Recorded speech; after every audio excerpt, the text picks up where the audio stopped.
Imagine for a second that you are a hardline data analyst. Like your entire worldview is built on logic. Right. Measurable evidence. Exactly. Measurable evidence, pattern recognition. If a problem exists in your life, you put it in a spreadsheet, right? You isolate the variables and you solve it. You find the root cause. Yeah, you debug the system. But what happens when that hyperlogical, superclinical lens collides with something utterly unexplainable? And not just anywhere, but inside your own home. That is the ultimate nightmare for a control freak, honestly. It really is. So welcome to the deep dive. I am so glad you're joining us today because we have a truly fascinating stack of sources to go through. We really do. We are unpacking the 14-month personal logs of a guy named Daniel Avery. He's a 31-year-old data analyst, and his wife, Elena. And our mission today isn't just to tell a ghost story. I mean, there are thousands of those out there. For sure. Way too many. Right. What we're really tracking here is an incredibly unique psychological journey. We are exploring how Daniel tries to use his professional background to, essentially debug a paranormal phenomenon. Which is such a wild approach. It is. And we're looking at how that process forces his entire worldview to evolve. We're going to trace how his relationship with this entity moves from clinical detachment to a profound, surprising empathy, and then to absolute terror. Exactly. Absolute terror. Okay, let's unpack this. Because the baseline of this story is so grounded, which makes the escalation that much more jarring. Let's rewind to the summer of 2019. Right before everything changed. Yeah. So Daniel and Elena, who is newly pregnant, by the way, decide to move out of their cramped apartment in Albany. They buy a house in Mill Haven, which is in upstate New York. Beautiful area, usually. Oh, yeah, gorgeous. And it's an old two-story colonial at the end of Carver Road. Now, if you are listening to this and you're picturing some, classic horror movie setup. Like peeling paint, broken shutters, a sinister fog rolling in. Right. If you're picturing that, you've got the wrong image entirely. Daniel is very specific in his notes. This was a completely normal, structurally sound, well-built home. Which is exactly why this account is so compelling. I mean, a data analyst needs a clean control environment. Exactly. You can't test variables in a messy lab. Right. And he notes the foundation is solid, the hardwood floors don't sag, the electrical is totally updated, it is a clean slate. Mostly. Well, mostly. Except for one highly specific, highly localized anomaly in the master bedroom. The wallpaper. Yes, the wallpaper. The master bedroom is literally the only room in the entire house that has wallpaper. And it's this faded 1970s pattern, dark green vines, cream-colored flowers, super dated. Very retro. Yeah, very. But on the north wall, right next to the closet, there is a ragged 3-foot-wide section where the wallpaper has just been violently torn away. From the floor straight up to the ceiling. Right, leaving the pale plaster underneath completely exposed. And when they first tour the house, Daniel examines it like any logical buyer would. The torn edges of the paper are dry, they're brittle, they sort of curl away from the wall. And the realtor just writes it off as a half-finished DIY renovation from the previous owners, which honestly happens all the time. Yeah, for Daniel, that checks out logically. People start home projects and abandon them halfway through literally every day. But when they actually move in on June 22nd, the physical properties of that wall change? Completely change. Daniel walks into the bedroom with a moving box, looks at the wall, and realizes those exact same torn edges are now damp. Which makes no sense. None. They are soft, they are slightly wet to the touch, and the exposed plaster itself is dark with this, localized moisture. Now, think about the psychology of a skeptic here. He doesn't immediately jump to the supernatural. He doesn't scream ghost. No, of course not. He applies environmental logic. The house has been closed up and unoccupied for 8 months. Summer in upstate New York gets incredibly humid. So he hypothesizes that the moisture is just condensation building up in a poorly ventilated room. Which is a completely fair assumption. I think if I were in that situation, I'd rationalize it exactly the same way. Oh, absolutely. So he tells Elena it's just a minor ventilation issue, right? They unpack, they eat dinner, they go to sleep, everything is totally fine. Until exactly 2:47 a.m. Yep. The 2:47 a.m. anomaly. This is the exact moment the structural integrity of Daniel's entire paradigm takes its first massive hit. He wakes up. Yeah. And not like a gradual stirring. Yeah. Just completely, suddenly wide awake. Boom! Eyes open. Yeah. And in the dead silence of a country night, he hears a sound originating specifically from that patch of exposed plaster on the north wall. Right. And it's incredibly faint, but it's slow. And it's rhythmic. It is the distinct sound of human breathing. Now, let's put ourselves in Daniel's shoes for a second. If you are lying in bed right now listening to this, and you hear a sound on the wall, what is the first thing your brain does? Oh, I'm immediately blaming the house. I'm thinking it's a creepy old pipe or the wind or, maybe a raccoon in the walls. Right. I want to push back on Daniel here for a second. Why didn't he just write this off as a weird plumbing noise? I mean, pipes make bizarre noises all the time. You're right, they do. But they make very specific mechanical noises. And Daniel actually runs a real-time differential diagnosis in his head while he's just lying there in bed. Okay, break that down for us. Let's look at the acoustics of house sounds.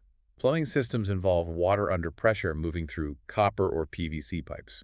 Right. Right. When pipes heat up or cool down, they expand and contract against the wood framing of the house. That creates a sort of knocking or ticking sound. Yeah, I've heard that in my house. Exactly. If there is air in the line, it gurgles or spits. But none of those acoustic signatures involve the steady, metered intake and output of air. Okay, so what about animals? Because my next thought is always mice or rats. Sure, but think about how animals actually behave in a wall cavity. Mice and squirrels skitter. They scratch erratically. Raccoons rustle or thump. It is opportunistic, random noise. Yeah, it's frantic. Even the structural settling of old timber is percussive. It pops or groans as the temperature drops overnight. But what Daniel is hearing isn't random, and it isn't percussive. It's patterned. Right. It is a sustained, metered cycle. Inhale, pause, exhale, pause. It is patterned in a way that only biological respiration can replicate. Okay, that makes total sense. So instead of hiding under the covers like I probably would, he treats this like he's debugging a malfunctioning server. He really does. He gets out of bed, walks over to the north wall, and presses his ear directly against that cold, damp plaster. He physically confirms the source. And then he tests the system's responsiveness. Yes. He knocks on the wall 3 times, lightly. Just tap, tap, tap. And the response is instantaneous. The breathing stops. Which is terrifying, because it doesn't fade out, right? And it doesn't slow down like a mechanical loop winding down. No, it cuts off abruptly, like a switch was flipped. That abrupt cessation is such a crucial data point, because it proves the source isn't mechanical, and it isn't just some passive environmental sound bouncing through the vents. Exactly. It reacts to external stimuli. Yeah. It possesses awareness. I mean, mechanical sounds do not pause out of surprise when you knock on a wall. And just to add a physical layer to this auditory data, when Daniel checks the wall the very next morning, the dampness is completely gone. Vanished. The wet, soft edges of the wallpaper, bone dry, brittle and curled, exactly as they had been during the open house 2 months prior. The environment essentially reset itself. And this is where we see Daniel's primary coping mechanism activate. When a data analyst is confronted with something that terrifies them, they quantify it. They make a spreadsheet. Basically, yeah. He drives to the local hardware store, buys a stack of small, spiral-bound notebooks, and begins logging every single detail. It's his psychological armor. If he can turn this pure terror into measurable variables, he can maintain the illusion of control. Right, because data is safe. Data makes sense. And the data points he collects over the next few months are absolutely wild. We aren't just talking about him feeling creeped out. He is tracking multi-sensory physical anomalies. Yep. Let's look at the olfactory data first. The smells. Yeah. 4 days after the breathing incident, he's in the nursery, which is directly adjacent to the master bedroom. Out of nowhere, he gets hit with a smell that lasts for exactly 40 seconds. And notice how he categorizes it. It's not sulfur. It's not the smell of a decaying animal on the walls, which is a common rationalization. Right. He describes it specifically as old stone or seal air. Have you ever lifted a large, flat rock in a garden that's been sitting there for years, and you get that sudden waft of cold, undisturbed earth? Oh, yes. That incredibly distinct, heavy smell, like something that has been trapped away from the sun for decades. That's exactly it, is the scent of stagnation. Then there's the visual data he collects. He's working from home one afternoon, staring at his laptop, and he realizes he's sort of zoned out. He's just staring at the north wall. As one does. Right, but he notices the intact portion of the wallpaper, the part with the vines and flowers, is moving. Moving how? It's a slow, rolling wave rippling from the ceiling down to the baseboard. He writes that it looked exactly like a chest, slowly rising and falling under a heavy blanket. Which prompts him to gather his most objective, undeniable piece of physical data yet. He walks over and touches the wall and feels a massive temperature drop. This part actually blew my mind because of how he measures it. He doesn't just say, it felt cold. That's too subjective for him. Way too subjective. He goes to the kitchen and gets a digital cooking probe thermometer, like a meat thermometer. He presses the metal probe directly against the exposed plaster. The digital readout says 41 degrees Fahrenheit. Which is very cold for a house. Then he moves the probe just 6 inches to the right onto the intact wallpaper. The readout immediately jumps to 67 degrees. That is a 26-degree difference across 6 inches of interior drywall in the middle of a New York summer. Let's break down the thermodynamics of why that is physically impossible under normal circumstances. Please do. Heat always seeks equilibrium, right? It moves from warmer areas to colder areas until everything in the room is balanced.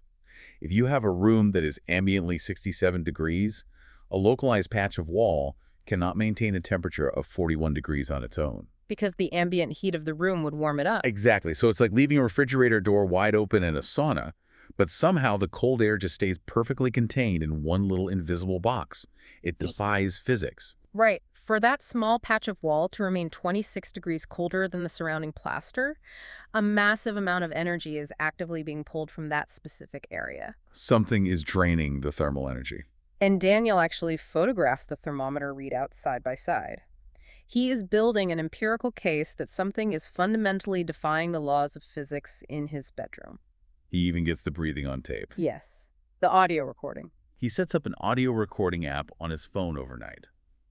He captures the sound, but it's somewhat obscured by the hum of their window AC unit. Now, Daniel's a really good analyst. He knows he has confirmation bias. He wants it to be a pipe, but he fears it's breathing. Right. So he anonymizes the data. He strips out all the context, sends the raw audio file to an online forum for independent sound engineers, and just asks for an analysis of the spectrogram. And the engineer's response is chilling. But wait, let's talk about what a spectrogram actually shows first. Sure. It is a visual representation of the spectrum of frequencies of a signal as it varies with time. Mechanical loops, like a fan or an AC compressor, look basically identical on a spectrogram. It's a perfect, rigid repeating pattern. It looks like a drum machine on the screen. But human breathing doesn't look like that. No, it doesn't. Biological sounds have micro variations. The duration of the inhale might be slightly longer one time. The frequency pitch might waver slightly depending on lung capacity. Right. The sound engineer looks at the visual waveform of Daniel's recording and confirms that the frequency, the rhythm, the micro variations, they perfectly match adult human respiratory patterns during deep sleep. The engineer literally replies, and I quote, "Without context, I'd say you recorded someone sleeping. If this is a machine, it's a remarkably organic sounding one." Which is just, that validates all his fears. Okay, so let's summarize Daniel's dataset so far. We have localized, impossible temperature drops. We have visual manipulation of solid surfaces. We have olfactory anomalies. And we have third-party verification of human respiration coming from a wall. He has a lot of data. Daniel's psychological shield of data collection is working, in a way. He hasn't lost his mind. He has proof. But here is the inherent flaw of raw quantitative data. It only tells you what is happening. Right. It completely fails to tell you why. Exactly. And that is a profound realization for a data analyst. He exhausts all the physical variables. He even hires a local contractor, a guy named Bill Hartley, to come inspect the exterior siding and the roof. Just looking for any logical explanation. Yeah. Hartley finds zero moisture intrusion, no drafts, no structural explanation for a 26-degree temperature sink. Physics has officially failed Daniel. So what do you do when physics can't explain the environment? You have to pivot to sociology. Right. You stop looking at the materials of the house and you start looking at the people who inhabited it. Yes. If the building itself isn't broken, maybe the history of it is. Which leads Daniel to his next source of data. His neighbor, Walt. Walt is your classic, observant, small-town neighbor who has lived across Carver Road for 22 years. He knows everything about everyone. We all know a Walt. Oh, definitely. So one afternoon, Daniel is out doing yard work, strikes up a conversation, and very casually asks Walt how long the house had been sitting empty before they bought it. And Daniel notes a distinct micro-expression on Walt's face. Like a flinch. Yeah, a slight tightening. Walt hesitates, then reveals a staggering piece of qualitative data. Over the last 2 decades, 6 different families have purchased Daniel's house, 6? and all 6 broke their mortgages and left early. 6 families bailing on a house. That is a massive red flag in real estate. But The qualitative data, like the actual reasons why they left, is what really gets under your skin. Walt says he talked to most of them over the years. Yeah, he mentions a woman named Trudy who only lasted a year. She told Walt the house constantly made her feel watched. Just this ambient paranoia. Right. Then there was a guy named Mark Henderson. He moved in with his wife and kids, lasted 3 years, and then literally packed a moving truck in the middle of a snowstorm in January. Which you don't do unless you are desperate. Exactly. Henderson told Walt that the house was taking something from him. He said he felt diminished. That specific word diminished, it implies a draining, a parasitic relationship, like the house is feeding on his energy. So Daniel goes back to his computer and pulls the public property tax records to map out the turnover rates. He wants to see the actual timeline of occupancy plotted out. And the graph he ends up building is deeply, deeply unsettling. Walk us through the timeline, because this is where the math of the house gets really scary for me. Let's trace it all the way back. The house is built in 1931 by a man named Earl Carver. Earl lives there for 28 years, perfectly fine, until he passes away in the home. Okay, normal so far. Right. His widow, Mary Carver, stays in the house for another 12 years after his death, eventually passing away there in 1971. So from 1931 to 1971, you have 40 solid years of unbroken, stable occupancy by the original owners. But then the Carver family is gone, and the house enters the public market, and the intervals of ownership start to shrink drastically. The next family stays for 4 years. The family after that stays for 3. The next one stays for 2. And the family right before Daniel and Elena, they lasted 18 months. If you plot that on a graph, it's a collapsing timeline. It's an inverse exponential curve. Let's explain that for a second. An inverse exponential curve. I am picturing a slide at a playground that starts out really flat and then suddenly drops almost straight down. That is a great visual. Or think of it like metal fatigue in an airplane wing. For years, the metal flexes and handles the stress perfectly. But once the microscopic fractures begin, the structural integrity doesn't degrade linearly. It speeds up. Right. It degrades faster and faster until it snaps. The tolerance of the house is shrinking. Whatever is inside that house used to be able to coexist with the Carver family for 4 decades. But now, It's rejecting new occupants faster and faster, like an immune system rejecting an incompatible organ transplant. It can barely tolerate a family for a year and a half anymore. and Daniel finds one more crucial piece of historical data buried in the digitized archives of the local town paper. Oh, right, the newspaper clipping. It's a tiny 2-line community notice from December 1969. This is 2 years before Mary Carver died. The notice says that Mary had asked the local sheriff to issue a public warning for teenagers to stop trespassing on her property because, and I quote, she kept hearing persons within the walls of her home. Persons within the walls. She wasn't hearing teenagers outside in the yard. She was hearing the breathing inside, and she had been hearing it for years. This realization pushes Daniel to an absolute breaking point. Spreadsheets aren't enough anymore. He needs to physically see what is causing the data. He has to look inside. He needs to know what is inside that north wall. So he waits until Elena is out of town visiting her sister, and he calls Bill Hartley, the contractor, to come back over with a reciprocating saw. Let's pause on that decision for a moment. Why does he specifically wait for his pregnant wife to leave town before opening the wall? I mean, he writes in his logs that he didn't want her breathing in the plaster dust. Do you buy that? Not for a single second. Yeah. That is his logic trying to cover up his fear. I think he knew deep down that whatever was behind that plaster was going to be traumatic. Yeah, he was terrified. He was trying to protect his control environment. If he opens the wall and finds a portal to hell, he wants to be the one to process that data first, before it infects his wife's reality. It's an act of containment.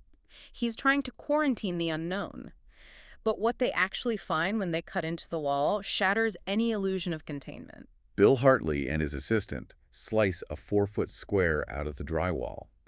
But instead of finding fiberglass insulation and exterior siding like you'd expect, They find a void. a hidden cavity, Bill realizes that the north wall of the master bedroom actually has a secondary, false interior wall built completely flush against the original exterior wall. Which is just bizarre architectural behavior. It creates this hidden, sealed gap about 8 to 10 inches wide, running the entire length of the room. And the moment that plaster is removed, that exact smell Daniel logged weeks ago, that heavy, cold, sealed air scent pours out of the cavity and floods the bedroom. Bill shines his heavy-duty flashlight into the dark gap between the walls, and sitting directly in the center of the cavity is an object. It's not old plumbing. It's not a raccoon nest. It is a small wooden child's chair, painted pitch black. And it is facing inward. Right. It is positioned so that whoever or whatever sat in it would be looking directly through the plaster right at the spot where Daniel and Elena sleep. Think about the psychological impact of that visual on Daniel. Up until this very second, he has been treating his house like a malfunctioning machine. He's measuring temperatures and recording audio frequencies. Right, very clinical. But a tiny black chair sealed inside a hidden wall cavity? That is not an environmental glitch. That is an intentional, profoundly human act. It is an act of either desperate containment walling something in or an act of communion giving something a place to sit. And resting perfectly in the center of the seat of that tiny wooden chair is an old, cracked, leather-bound notebook. Daniel has essentially just discovered the previous researcher's lab notes. Exactly. And those notes belong to Mary Carver. This brings us to the most massive paradigm shift in the entire deep dive. We are officially leaving Daniel's world of digital thermometers and spectrograms, and we are entering the incredibly rich, qualitative, emotional data of Mary Carver. Daniel sits down and reads Mary's notebook in one sitting. The entries span from 1965 to 1971, and Mary's very first revelation completely upends everything Daniel assumed about the house. Mary writes that her late husband, Earl, the man who actually built the house, knew about the entity in the wall. He was completely aware of it. And for 28 years, Earl coexisted with it peacefully. But after Earl died in 1959, the entity fundamentally changed. Mary writes that whatever was in the wall wasn't menacing. It wasn't trying to scare her. It was bereft. It was grieving. Let's really analyze that concept. A non-human, invisible entity experiencing complex human grief. Mary's journal chronicles her slow realization that the house spirit is mourning her husband. In August of 1967, she writes about sitting in the bedroom at night, and instead of the rhythmic breathing, she hears a sound from the wall that she describes as a sigh. A sigh. A single, trembling exhalation of profound, agonizing loneliness. And Mary, God, this part gets me every time. Mary is this elderly widow. She's living completely alone in this big house. Her husband is dead. Her kids have moved away. She understands loneliness on a visceral, deeply personal level. She really does. So she is sitting in the dark. She hears the wall sigh and she speaks to it. She says out loud to the empty room, "I hear you." And the physical reaction to that empathy is instantaneous. The massive cold spot on the north wall, the one Daniel proved was defying thermodynamics, suddenly shifts. Mary writes that she put her hand on the plaster and it became warm. She specifies, "It was warm the way a room gets warm when someone you love is in it." Okay, I have to stop here. Because if I am Daniel Avery, a guy whose entire life is built on binary logic, my brain just fully short-circuits at this point. Right. How does a man who builds spreadsheets for a living process, a handwritten journal entry that basically concludes the physical anomaly in our house is caused by the wall being sat? It's a massive cognitive leap, and this is where we see Daniel's brilliance, honestly. A lesser skeptic would throw the journal away, call it the ramblings of a grieving widow, and go back to looking for a draft. But Daniel doesn't reject Mary's journal. He translates it. What do you mean he translates it? He takes her emotional language and maps it onto his physical data. To Daniel, Mary's journal is just a different type of data. It's qualitative rather than quantitative. It provides the why to his what. Ah, I see. He looks at his logs, the 26-degree temperature drops, the desperate, heavy breathing at 3 a.m., the tearing of the wallpaper. He suddenly realizes he hasn't been measuring a haunting. He's been measuring the physical symptoms of isolation. Wow. So he was basically diagnosing a fever, but he was completely ignoring the actual infection causing it. Precisely. Mary's data reveals the true nature of the entity. It isn't a demon. It isn't a poltergeist trying to drive them mad. It is a house spirit. It is an entity that exists interwoven into the fabric of the place, and it is sustained entirely by the life, the routine, and the human connection that moves around it. When the house empties out, or when new families move in and ignore it or fear it, it becomes deeply distressed. Its haunting is actually just a desperate attempt to be acknowledged. This realization causes a total evolution in Daniel's feelings. He explicitly writes that the clinical detachment just evaporates. He stops seeing the entity as an infection in his home, and he starts viewing it as a profoundly lonely roommate. The terror he felt is completely replaced by empathy. He finishes Mary's journal, reading her very last entry from 1971, written just 2 months before she died. She wrote, "I am too tired to be afraid anymore. I hope whoever comes after me is kind enough to listen." That entry is essentially a tragic baton pass. Mary had figured out the protocol for coexistence. She knew how to keep the peace. But the families that bought the house after she died, the ones who fled after 3 years or 18 months, they didn't have the notebook. No, it was sealed in the wall. All they experienced was the terrifying physical data, the freezing temperatures, the breathing, the feeling of being watched. They felt the distress of the entity, and they ran. Daniel is the very first person in 40 years to uncover the data necessary to actually stay. So, armed with this entirely new empathetic data set, Daniel has to make a massive choice. Does he do what the last 6 families did? Does he pack up his pregnant wife, break his mortgage, and run? Or does he use Mary's protocol and run the ultimate experiment in paranormal coexistence? He picks up his phone, and he calls Elena, who is still out of town. And his methodology for explaining this to Elena is fascinating. He doesn't call her and say, hey, the house is haunted, but it's okay, the ghost is just sad. Right, he knows Elena.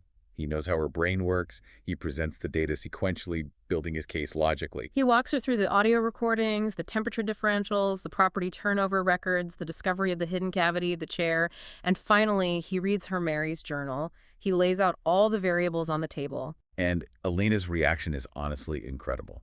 I think most people would hang up and immediately call a realtor. Oh, without a doubt. She doesn't panic. Yeah. She doesn't accuse him of losing his mind. She evaluates the data exactly the way Daniel presented it.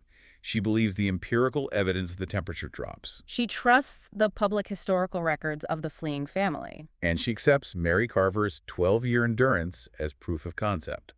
She looks at all this highly illogical reality, and she makes a fiercely logical decision. She tells Daniel she wants to stay.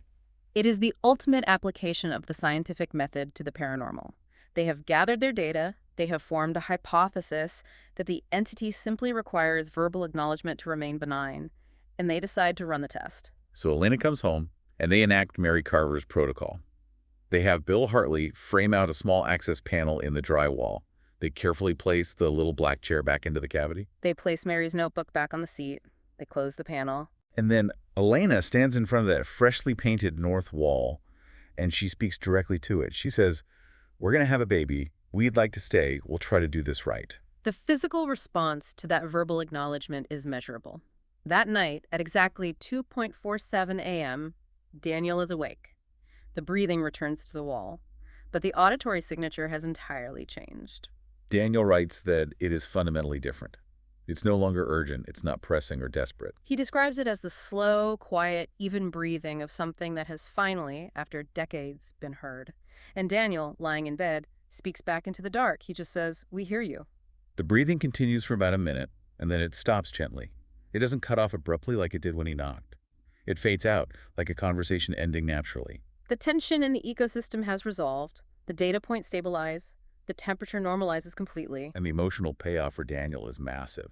He writes that for the first time since they bought the house 4 months prior, as he's lying in the dark with his wife, the fear is completely gone. He feels genuinely at home. It's a remarkable achievement of homeostasis. They've found a balance. It makes me think of, okay, have you ever known someone who rescued a severely traumatized, aggressive dog? Yeah, I have, actually. For the first few months, the dog growls if you even look at it. It hides under the sofa. It snaps if you walk too close. You have to walk on eggshells in your own house. It's exhausting. But you don't hit the dog. You just keep sitting near it. You toss it food. You speak softly. You prove over and over that you aren't a threat. Right. And then one day, months later, you're sitting on the couch watching TV, and that same aggressive dog just walks over, rests its heavy head on your knee, and lets out a long sigh. The hostility was just a symptom of profound fear. Once trust is established, the threat dissolves into connection. That is a brilliant analogy. The entity's haunting was really just the growling of a traumatized, isolated consciousness. Once Daniel and Elena established trust, the behavior normalized. They proved they weren't going to abandon it like the last 6 families. But here's the danger of any delicate scientific experiment. If you establish a fragile equilibrium, and then you introduce a massive, unpredictable new variable, the entire system can destabilize overnight. And that new variable arrives in October 2019. Their daughter, Clara, is born. And instantly, the environment in the house shifts again. The entity's behavior changes dramatically with the arrival of the baby. The intense attention of the north wall completely vanishes. The localized cold spots disappear permanently. The 2:47 a.m. breathing stops entirely. Elena writes in her logs that the silence in the bedroom no longer feels like an empty room. It feels like a full room. Like the entity isn't gone, it's just completely preoccupied, it's distracted. Because Clara is sleeping in a bassinet in the master bedroom, and during those exhausting 3 a.m. feedings, Daniel starts noticing something really unsettling. Babies do weird things. They do. You know how newborns can't really focus their eyes on anything? They just sort of stare blankly at the ceiling? Well, Clara would stare fixedly with intense focus directly at the north wall. A sustained observational gaze. Daniel's notes here are fascinating from a psychological perspective. He writes that his newborn daughter looked at the blank plaster the way a person looks at someone they recognize. Fast forward a bit to May 2020. Clara is now 6 months old, and she is sleeping through the night, so they move her into her own room, the nursery. Now, physically, the nursery shares a wall with the master bedroom, It's adjacent to the north wall cavity. and this is where the physical manifestations return, but they are entirely different than before. Elena is sitting in the glider in the nursery, rocking Clara to sleep, and she notices a distinct mark on the shared wall, right in the center of the pale yellow paint. It's a handprint, a dark, perfectly formed hand-shaped mark, palm down, fingers slightly splayed, and it is the size of an adult male hand. Daniel, ever the analyst, gets a step stool and a flashlight to examine it. He wants to see if it's a grease stain or a moisture leak. But the edges of the handprint are incredibly crisp. He determines that the paint hasn't been stained. The paint has actually darkened because something inside the wall is pressing against the drywall with immense sustained pressure. And alongside this visual data, the auditory data returns. The breathing at 2.47 a.m. comes back. But let's analyze this evolution through our data lens. The entity's motivation has shifted again. Elena notes that the breathing isn't lonely anymore. And it isn't peaceful. No, it sounds curious. Let's break that down. The entity had achieved acknowledgement with Daniel and Elena. It was satisfied with them. But the baby is an entirely new, unknown variable. The baby is a blank slate. The entity is studying Clara. Exactly. It has moved from seeking comfort to actively observing this new life. And the intensity of that observation begins to escalate rapidly. On May 25th, Daniel is in the nursery giving Clara a bottle in the rocking chair. Right. Suddenly, the baby goes completely rigid in his arms. She stops drinking, and she turns her head to stare directly at the dark handprint on the wall. And as she stares at it, the handprint starts to pulse.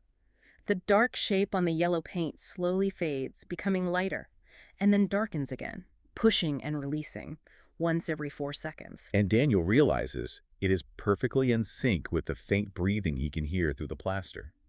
Inhale, the handprint darkens. Exhale, it lightens. The wall is practically breathing with them. This is a massive, undeniable escalation of phenomena. The entity is no longer passively coexisting. It is actively engaging with the child. Okay, I have to jump in here with some major pushback. Because it is one thing to have a ghost as a roommate. You make your peace with a cold spot, you say hello to the wall, fine. Yeah, that's manageable. But it is an entirely different universe when that invisible entity starts pressing its hand through the drywall and staring into your 6-month-old baby's crib. How do you logically, as a parent, justify staying in the house at this point? Why did they pack the car that exact night? It's the most vital question of the entire case, really. And the answer lies in the danger of relying too heavily on established data. Let's look at Daniel's logic. Up to this point, the entity has a 100% track record of nonviolence. Over the 40 years with the Carvers and the year with Daniel and Elena, it had never caused physical harm.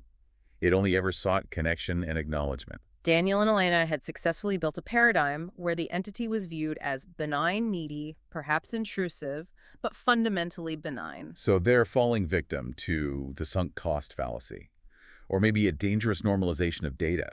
Because the entity hasn't hurt them yet, they assume it won't. Exactly. They try to adapt their data to the new situation. They try to normalize the handprint.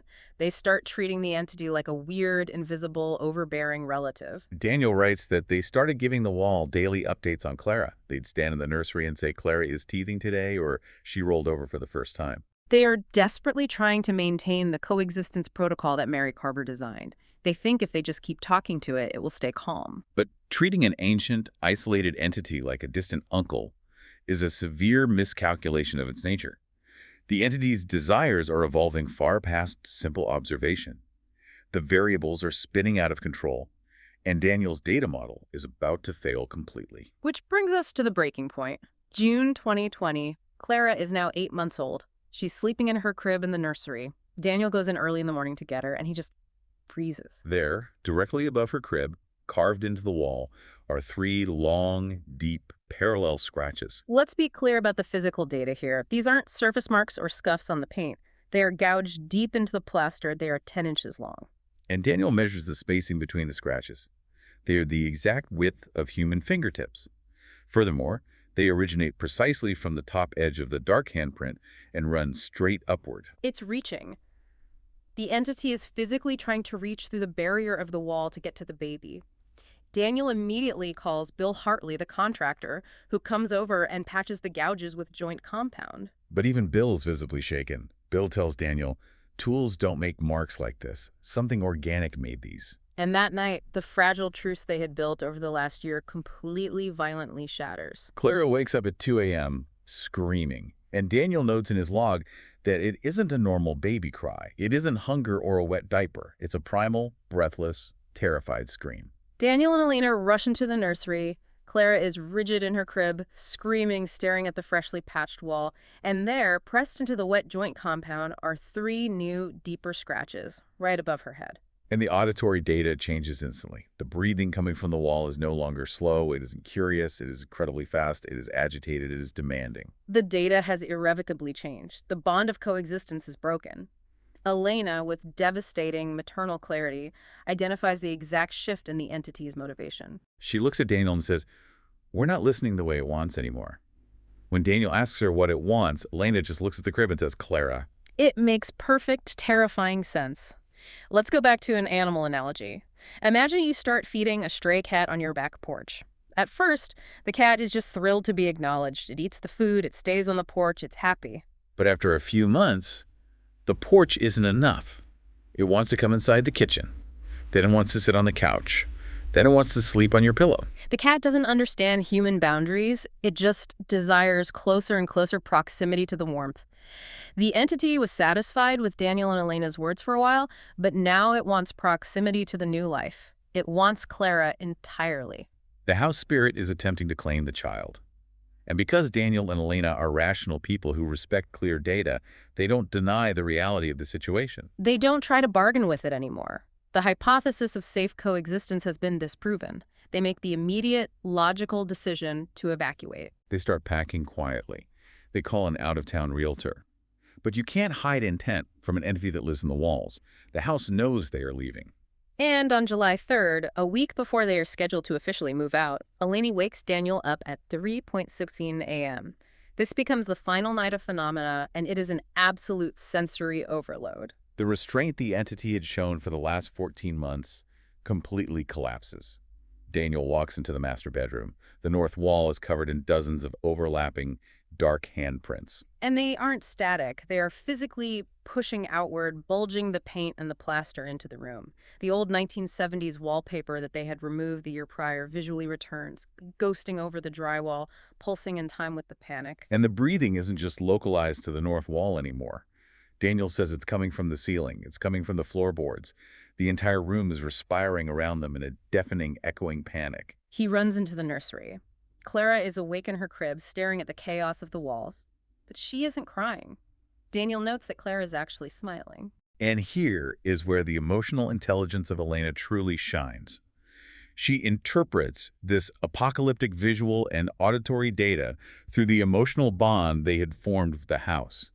Most people would see this as a violent attack, a demon trying to kill them. But Elena understands the psychology of the entity. She grabs Daniel's arm and yells over the noise, "It isn't attacking us. It's saying goodbye. It got what it wanted. It got to know her, and it knows we're leaving." It was basically throwing a massive grief-stricken tantrum as it pushed them out the door. And the moment Elena says that, the tension breaks. The bulging handprints fade back into the plaster. The deafening breathing slows down, grows fainter, and then stops entirely. The room returns to normal. They move out a week later. They sell the house to a young couple who specifically have no children. And Daniel's final log entry notes that Clara is 5 years old now. She's perfectly healthy, perfectly normal. But every once in a while, she will stop playing, stare intently into an empty corner of a room, and just smile at nothing. If we synthesize this entire deep dive and connect it back to the bigger picture, what Daniel Avery achieved is genuinely remarkable. He proved that applying a logical, evidence-based approach to the unknown doesn't necessarily dispel the supernatural. Sometimes logic just accurately, meticulously, and terrifyingly documents it. He didn't debunk the ghost, he quantified its grief. But the true breakthrough of this story wasn't measuring a 26-degree temperature drop with a cooking probe or getting a spectrogram of a breathing wall.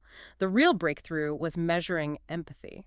Daniel and Elena survived that house with their sanity intact because they were willing to read the qualitative emotional data of Mary Carver. They chose to treat an anomaly with profound compassion rather than just blind fear.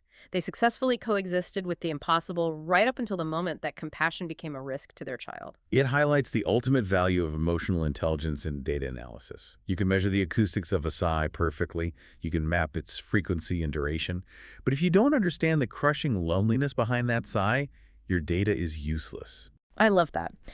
So as we wrap up this deep dive, I want to leave you listening right now with a thought. I want you to think about the house or the apartment you were sitting in.